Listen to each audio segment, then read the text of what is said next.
Gold trusted gold buyers తాకట్టులో ఉన్న బంగారాన్ని విడిపించి ఈ రోజు ఉన్న మార్కెట్ ధరకే కొనబడును.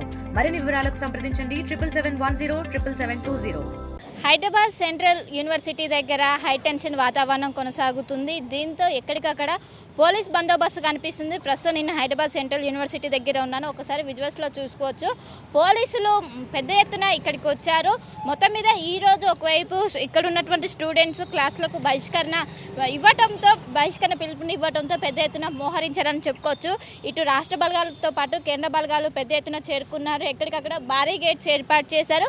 ఇక్కడ స్టూడెంట్స్ని వాళ్ళని ఐడి కార్డు చూసిన అనంతరమే వాళ్ళని చెక్ చేసిన అనంతరమే లోపలికి పంపిస్తున్న పరిస్థితి. ఎవరిని కూడా బయటి వాళ్ళని ఎవరిని లోపలికి పంపించడం లేదు.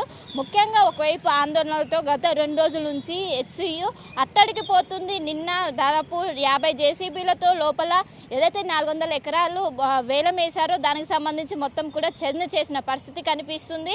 దీంతో ఒకవైపు విద్యార్థులు నిరసనలు కావచ్చు ఆందోళన చేసినప్పటికీ ఎక్కడ కూడా రాష్ట్ర ప్రభుత్వం ఇది ప్రైవేట్ భూమి, ఇది ఎస్ఐకి సంబంధం లేదంటూ కూడా ఒకవైపు రాష్ట్ర ప్రభుత్వం దీనికి చెప్తున్న పరిస్థితి కనిపిస్తుంది. కానీ ఇంకోవైపు స్టూడెంట్లు ఎట్టి పరిస్థితుల్లోనూ దీనికి మేము వెనుకకు తగ్గాము. ఎందుకంటే ఇప్పటికే సెంట్రల్ యూనివర్సిటీకి సంబంధించిన మొదట్లో 2000 ఎకరాల్లో ఈ యూనివర్సిటీ ఉన్నది. కానీ అనంతరము ఒకవైపు అటువైపు గచ్చిబౌలి స్టేడియానికి మేము భూమిని ఇచ్చాము. అనంతరం ఇది ఒక ప్రైవేట్ సంస్థకు భూమిని ఇస్తాను. ప్రైవేట్ సంస్థకు ఏ విధంగా ఇస్తారు, ఎస్సీకి సంబంధించింది ఇది ఏ విధంగా ఇస్తారంటూ పెద్ద ఎత్తున ఒకవైపు ప్రశ్నిస్తున్న పరిస్థితి. ఇంకా 400 ఎకరాలు ప్రభుత్వం తీసుకుంటే మొత్తం కాంక్రీట్ జంగిల్లాగా మారే అవకాశం ఉంది. ఎట్టి పరిస్థితుల్లోనూ మేము దీన్ని ఒప్పుకోమంటూ పెద్ద ఎత్తున విద్యార్థులు ప్రశ్నిస్తున్న పరిస్థితి కనిపిస్తుంది. మొత్తం విజువల్స్లో కూడా చూసుకోవచ్చు. ఎక్కడికక్కడ భారీ గేట్స్ ఏర్పాటు చేశారు. మెయిన్ గేట్ దగ్గరికి ఎవరిని రానియకుండా స్టూడెంట్స్ కూడా వేరే గేట్ నుంచి లోపలికి అలౌ చేస్తున్నారు. మొత్తం మీద ఒకవైపు ఎక్కడికక్కడ నిరసనకారుని ఆపే విధంగా ఇక్కడ సిపిఎం నేతలు కూడా పిలుపునిచ్చారు ఇక్కడ ధర్నా చేపట్టేందుకు. సో ఈ నేపథ్యంలో ఈరోజు భారీగా పోలీసు బందోబస్తు ఏర్పాటు చేశారు. ఎక్కడికక్కడ వచ్చిన వాళ్ళని ఖచ్చితంగా ఐడి కార్డు చెక్ చేసిన అనంతరమే లోపలికి పంపుతున్నారు. మనం విజువల్స్లో కూడా చూసుకోవచ్చు.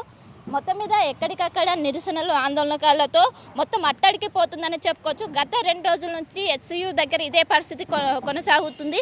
ముఖ్యంగా విద్యార్థులు దీన్ని వ్యతిరేకిస్తున్నాం. ఏదైతే ఇప్పుడు 400 ఎకరాల భూమిని ఉన్నదో దాన్ని మేము ఎట్టి పరిస్థితుల్లోనూ ప్రభుత్వానికి ఇవ్వము.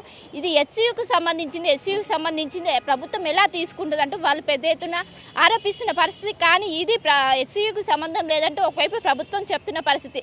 దీంట్లో ఒక్కసారిగా రాజకీయ పార్టీలు కూడా ఇన్వాల్వ్ అయినాయి. వాళ్ళు కూడా ఒకవైపు విద్యార్థి సంఘ నాయకులకు మద్దతు తెలుపుతున్నారు. అందులో భాగంగా ఈరోజు బీజేపీ ఎమ్మెల్యేల బృందం కూడా ఇక్కడికి వచ్చి నిరసన తెలిపేందుకు విద్యార్థులు మద్దతు తెలిపేందుకు రానున్నారు.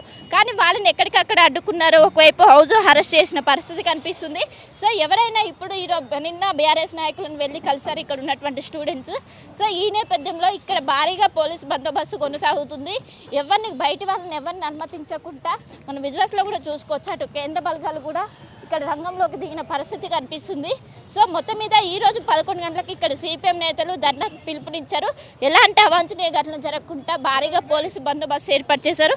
సో ప్రతి క్షణం ఇక్కడ ఏమేమవుతుంది అంటూ కూడా ఒక హైటెన్షన్ వాతావరణం కొనసాగుతుంది. గత 2 రోజుల నుంచి ఒకవైపు విద్యార్థులు కంటిన్యూగా ఆందోళనలు నిరసనలతో ఇక్కడ అట్టడికి పోతుందని చెప్పుకోవచ్చు. సో ఏం జరుగుతుందా, 11 గంటలకు వాళ్ళు వస్తే పర్మిషన్ ఇస్తారా, ఇక్కడ సిపిఎం నేతలు వచ్చాక ఇక్కడ పరిస్థితి ఏ విధంగా ఉంటుందంటూ కూడా ఒక ప్రశ్నగా మారిన పరిస్థితి కనిపిస్తుంది. సో మొత్తం మీద ఇప్పటికే బీజేపీ ఎమ్మెల్యే బృందాన్ని ఇప్పటికే ఎమ్మెల్యే క్వార్టర్స్ దగ్గర అడ్డుకున్నారు.